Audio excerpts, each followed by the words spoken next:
अऊज़ु बिल्लाहि मिनश्शैतानिर्रजीम बिस्मिल्लाहिर्रहमानिर्रहीम रब्बि यस्सिर वला तुअस्सिर साहिल अलैना या रब्बल आलमीन।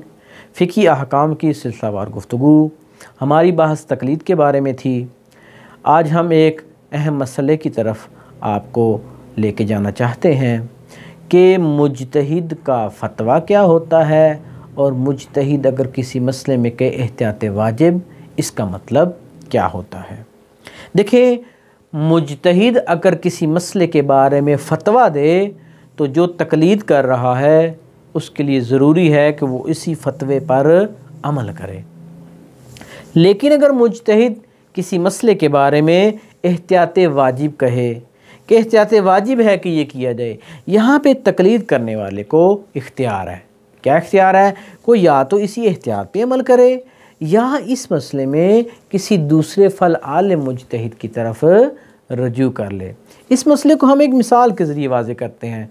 मसलन फ़र्ज़ करें आयतुल्लाहुल उज़्मा हाफ़िज़ बशीर हुसैन नजफ़ी साहब ये फ़रमाते हैं कि नमाज की पहली रकत में अऊज़ु बिल्लाहि मिनश्शैतानिर्रजीम एहतियात वाजिब है कि इसको पढ़ा जाए या नमाज की इब्तिदा औज़ बिल्लाह से की जाए। लेकिन उन्होंने फ़तवा नहीं दिया, उन्होंने क्या कहा है? एहतियात वाजिब है। आयतुल्लाहुल उज़्मा सिस्तानी फरमाते हैं मुस्तहब है कि नमाज की इब्तिदा तकबीरतुल इहराम के बाद नमाज की इब्तिदा अऊज़ु बिल्लाहि मिनश्शैतानिर्रजीम से किए जाए।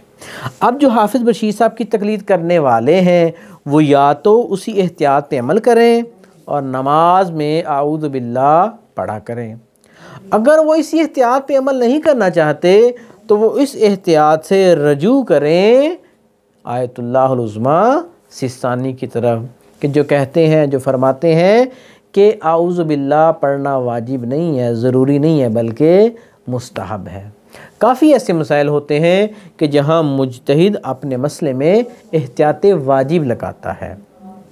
तो एहतियात वाजिब का मतलब ये होता है कि या तो आप उसी एहतियात पे अमल करें या अगर आप उस एहतियात पे अमल नहीं कर सकते तो आप किसी दूसरे फ़ल आलिम मुज्तहिद के फ़तवे की तरफ रजू करें। छोटी सी मिसाल एक और बयान करें ताकि ये मसला अच्छे तरीके से आपको वाज़ेह। मसलन फ़र्ज़ करें एक मुज्तहिद जिसकी आप तक़लीद करते हैं वो ये कहते हैं कि एहतियात वाजिब ये है कि नमाज की तीसरी और चौथी रकत में तस्बीहात अरबा 3 दफ़ा पढ़ी जाएँ।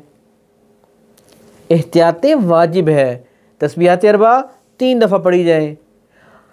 दूसरे मुज्तहिद फरमाते हैं कि तस्बीहात अरबा 1 दफ़ा पढ़ना काफ़ी है।